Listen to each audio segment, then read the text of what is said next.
Hey everyone, welcome to the 21st SF Doc Fest.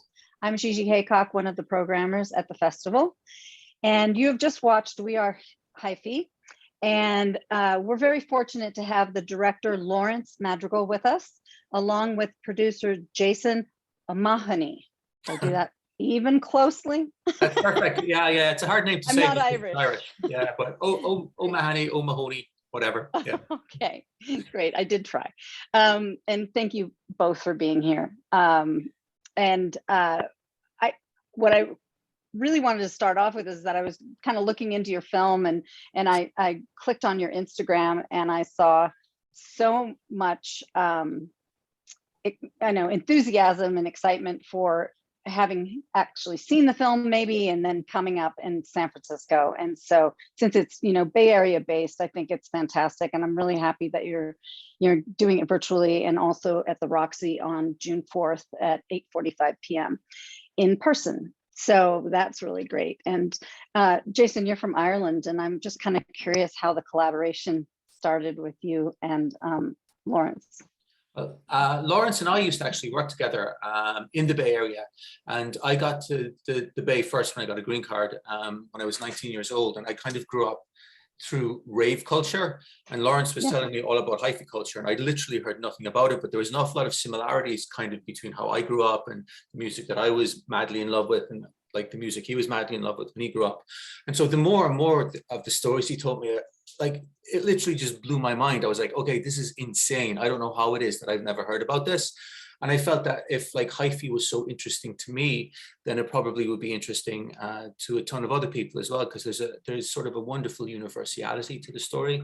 And so like it was literally Lawrence's love for hyphy, love for the music, love for the scene, love for the artists that sort of was infectious. I was like, cool, let's go make this into a documentary. And then we started doing it, and we started talking about it first in June of 2018. So it took almost 4 years, but it kind of grew from being just like a small little piece that potentially might play on YouTube into this sort of short film, and then eventually into a feature-length film. So it's kind of been a labor of love, but primarily it's all thanks to Lawrence's insane love for hyphy and love for all things hyphy. It's infectious, and hopefully that like infectious love comes across in the film as well. Well, I think I mean, I grew up in the Bay. My family's been in the Bay for a few generations. I grew up in Antioch. So it's just like, that's just how, I mean, like the music, the music from that era, especially because I was in high school and going into my 20s at that time, it's just like all we really talk about. We share that music with like our friends. We share it with like people we meet. So like once I met Jason, he just kind of like grasped to it really well, and we just started like, we were already talking about collaborating and working on some passion projects outside of work anyway. So this was just supposed to be a fun little short film we just make with our own resources. And then it's just like hella infectious, and just, everyone we met just started introducing us to people, and it blew up from there. So, yeah. Yeah. And it's interesting because you use the past tense of were, but it seems like from the film, it's very present, especially at the end, with all the people that we meet through the film. And that's really exciting that I don't think it ever went away. And there's points in it where you talk about, that it's marginalized or something like that in the hip hop community and things, but it didn't appear to be. It seems like it's always been there since it started. I think the title is supposed to be sort of like a plot device. I think like when you make a documentary, you should be trying to prove a point, like at least somewhat to a certain level. So the title is supposed to kind of set you up in the beginning, like thinking that hyphy was this myth and this thing that happened and went away. But by the end, through the interviews, through the characters, through the stories, through the music and dance and cars, you're hopefully convinced that it's not, oh, we were hyphy anymore. It's we are hyphy. It's still very, very present. So it's supposed to kind of set up like what you're about to experience in a way. Yeah. Right. through all those really great interviews.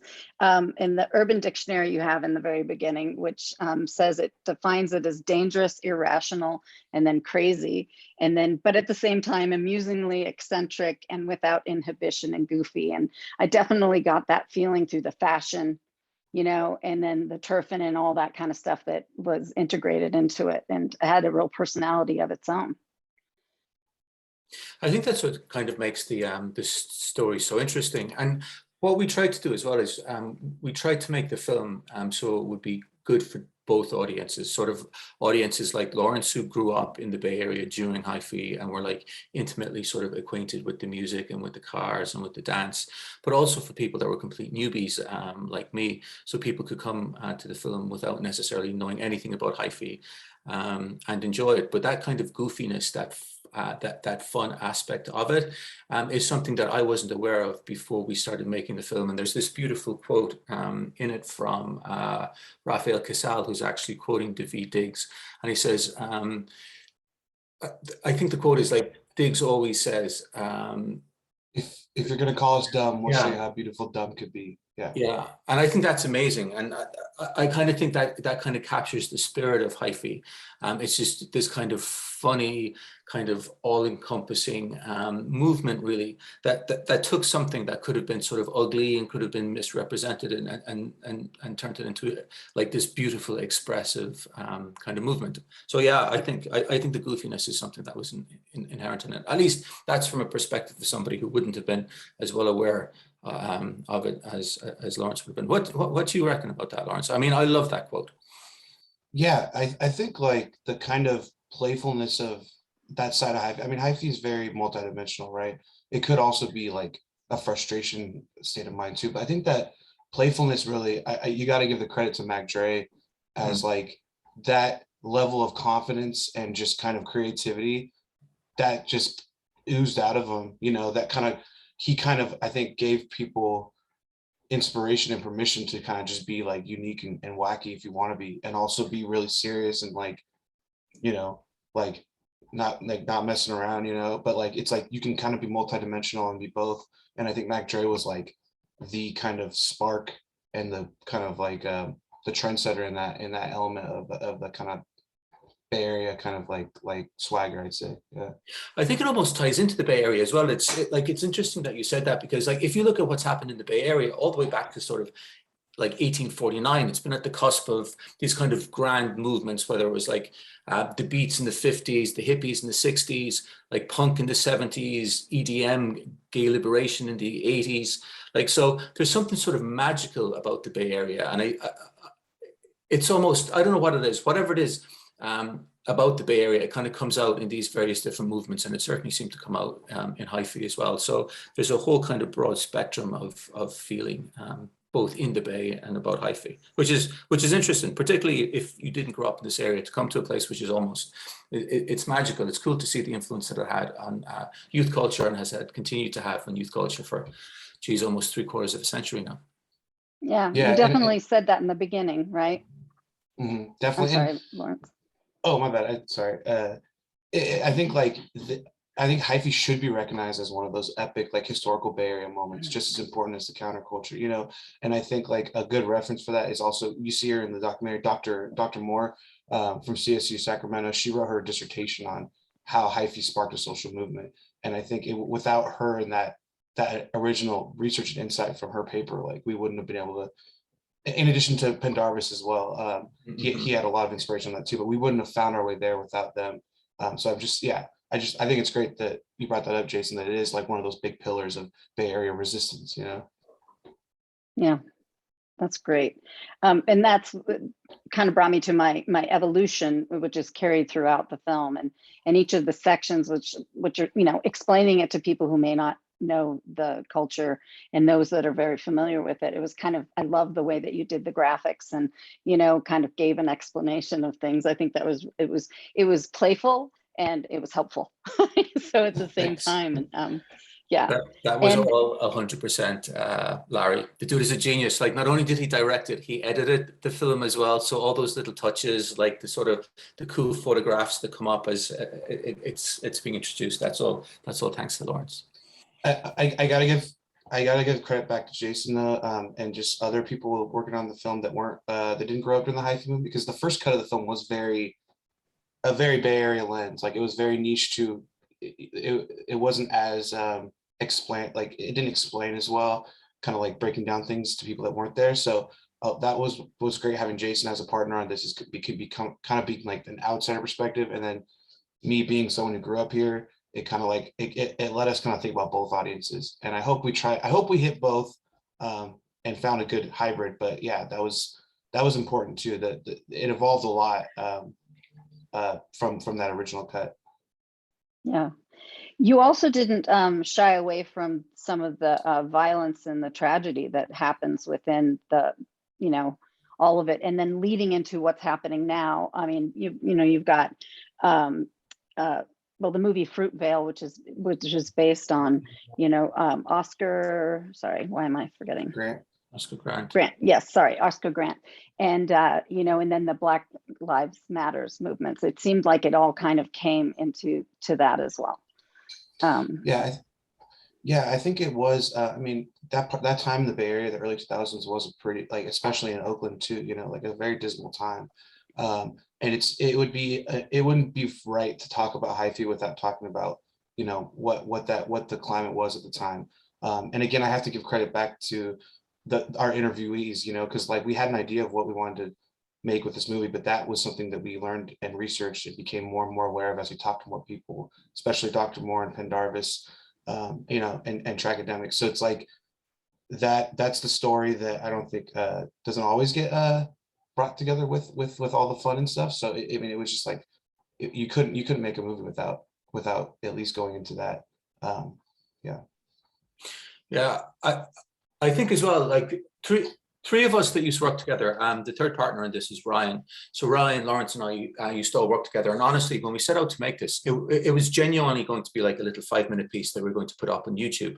But everybody that we spoke to was so generous of their time and introduced us to other people that it grew and progressed from this small little YouTube piece into a feature film. And it would have been hard to create a feature film without talking about both sides of it, or sort of the entire spectrum of sort of experience that goes into the hyphy movement. Like we went down to Los Angeles to chat with Kamaya, and she was an amazing interviewee as well, and she was so generous with her time, and she explained what it was like growing up in Oakland and sort of living near where sideshows used to take place, and like going out to clubs, and then afterwards like hearing gunshots go off in the sky and stuff. And like you can listen to stories like that and you can kind of see them almost as cinematic, but then like living through that must have been difficult as well. You know what I mean? So I think it's important to put the sort of the emotional impact the times had on the people that actually lived through it into the film. Otherwise, you're not really telling the story. And then as Larry was saying, like chatting to Pendarvis and to Dr. Moore, they both come at it with such an almost sort of like not just like intellectual, but like an academic and almost like a historical perspective. They were really able to sort of put this fantastic gloss on all the various different stories and bits and pieces that we'd heard. And then we kind of used them almost as a through line throughout the film. It was like, okay, this was the part that was amazing, and then this was the part that was not so good. And so yeah, I think the interviewees, certainly as much as me, helped craft the film and come up with the story and sort of give it back to the world. Yeah, they definitely had amazing stories, and I love the one where he said, you can't talk about it if you don't talk about gas stations and corner stores, Yeah. I mean, like hyphy's. I mean, part of being hyphy is being spontaneity and just kind of like doing whatever comes to you. So that was never planned to be in it, but like everyone kept talking about gas stations. I mean, I hung out at gas stations. Like you have to put it in there, So. But yeah, like even the way that Penn described it, then he was like, you go up to the gas station and like it would close at 2 o'clock in the morning, and they'd be sort of sliding bottles of Hennessy out to you through like the gates and stuff. And I mean, obviously, I wasn't here for that, but like just again, it's so cinematic and it's so rich and so kind of illustrative of what the culture was really like. Like hyphy wasn't just this thing that was happening sort of on an intellectual level. It was like, it was permeating people's lives, and like they were going to gas stations, having fun with their friends, drinking Hennessy, having a great time. But then there was all the sort of the other thing happening as well. So yeah, I wish I was here for it. Like, honestly, the whole way through from the start when Larry started telling me these stories, I just wished I was here. It just seems like such a magical time. Yeah. Yeah. Well, you got the footage too, Lawrence, didn't you? I mean, that was a really great achievement, I think, as well, so that we got the full picture of what that story is, part of, Yeah. Hyphy. Yeah, and a big shout out to Kilo Kurt. He's the CEO of This Nation. He's in the film. Very close friend of Mac Dre. He was generous enough to let us use some of the footage from Trill TV, which is an iconic DVD series from the capture the time, historical.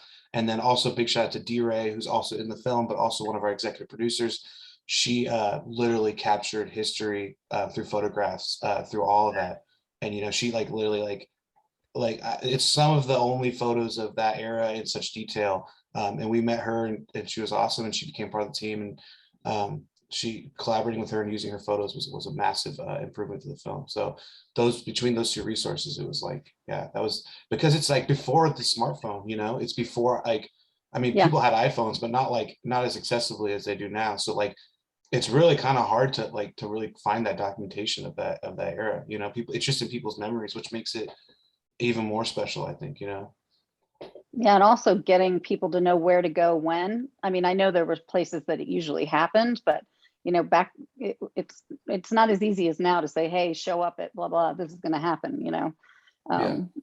So that's really cool. So after having done this, what do you think? Do you think you're going to do another sort of documentary like this? Do you have ideas, or what's next? I think we're starting to brew some ideas. For me, I definitely want to continue in documentary. I'd love to direct again. Yeah, it'd be great this time, to potentially get a little bit of funding in the beginning, because we did this whole thing with no funding. So, but yeah, I'd love to do another Bay Area story too, because I hold the Bay Area really dear to my heart. So that's for me. And then Jason's got some other stuff in there. Yeah, when you say do another one like this, I would say definitely not, just because we spent 4 years doing it, and literally we did it all, Lawrence, Ryan, and I, every single shot in it was like money coming out of our pockets or whatever. Do you know what I mean? We got no funding. But the fact is that if we knew sort of 4 years ago how long it would take, we'd probably have been like, no way. But again, it was that it grew organically. It actually became this fun, amazing sort of journey. Do you know what I mean? So it was fantastic to actually do it. But yeah, just like Lauren said, it would be amazing if next time we have a little bit of funding to actually make something like this, and we could kind of contain the shoot instead of it lasting 4 years. But again, there was a pandemic in the middle of it. Do you know what I mean? We probably would have had it made by the middle of 2020. But then you couldn't take camera crews in to sort of, okay, there's 6 of us coming. Do you mind doing an interview with us or whatever? So it was definitely. It was a journey, wasn't it? And it was amazing fun start to finish. But yeah, not necessarily something that you would go into with open minds and say 100% I'm going to do that exactly that way. Yeah, and like I said, I worked full time the whole way through it. Jason was finishing his graduate degree at Stanford. It was after work and weekends for 4 years. And then the pandemic too. I totally forgot about that slowed things down a bit. So yeah, I'd say a little different experience, but documentary for sure. I'd love to make a documentary. Yeah, documentaries are fantastic. I would definitely have been sort of in love with narrative my entire life until I started watching documentary. And in order for a narrative film to be good, it almost needs to be absolutely amazing to show you something you've never seen before. But a documentary film, it's always somebody's slice of life. And even if you don't necessarily agree with what that person says, then it's kind of cool to see. I remember watching Fog of War, which was an amazing documentary. And before I went into that, all I knew about McNamara, I was like, okay, he's a baby killer. I hate that man. What he did was absolutely disgraceful in Vietnam. But then you watch the documentary and you kind of see his way of thinking and why he was thinking that way, and he could explain what he was doing. And even though it obviously doesn't excuse the war in Vietnam, do you know what I mean? Then you can see the mistakes that were made, and hopefully you can watch that documentary and sort of learn from it. And it came out in 2003, and it should have sort of steered people away from going into Iraq, but it didn't. But hopefully it'll kind of steer people away from making those kind of mistakes in the future. So I think, I'm not sure that there's I'm not sure that a narrative feature could have that same kind of an impact as a documentary. It can literally open your mind and make you look at things the way other people look at them, which I think is an amazing gift. Yeah. I seem to get an education. Yeah. I agree. And it's like you can write a script and that's like the best thing you can come up with in your head. But when you talk to people, it's like we were saying earlier, the movie went a totally different direction than we thought, because you're bringing together so many different perspectives, like, and it's like it's way beyond what you're going to write on a piece of paper. You know, they might say something 10 times better than how you would have imagined it in your head. So it's a cool art form for sure. Yeah. Yeah. Like doing the Fab interview in particular, I remember him just being so generous with the stories that he was telling. He was telling this beautiful story about like how his mom gave him like a dictionary when he was a kid, and like there was this like just tear like rolled down his eye, and it was so moving and touching, wasn't it, Lawrence? Like even like being in the room and like, seeing that, and afterwards like to give the man a hug and just be like, dude, thank you so much for that. But like there's no way on earth that we would have been able to come up with that on our own to chat with them. So it's completely, documentary is 100% a collaborative art form, even more so than like narrative filmmaking. I think this definitely had to do with artists and, you know, the love for all of the dance and the poetry and the, you know, music and everything. It really came through, you guys, and thank you so much for sharing this film with us. I'm excited for lots of people to see it. Thank you, really appreciate it. Yeah, thank you so much. And I mean, thank you for screening it as well, because the collaboration kind of continues. Like if it wasn't for people sharing their stories with us, then we wouldn't have a film. And if it wasn't for SF DocFest sharing and programming the film, then like nobody would kind of see it. So yeah, thank you so much for doing it. It's a collaboration continuing. Yeah, well, great. Well, thank you all so much for your time. I appreciate it. Thank you. Cheers. Thank you so much, Gigi. Cheers.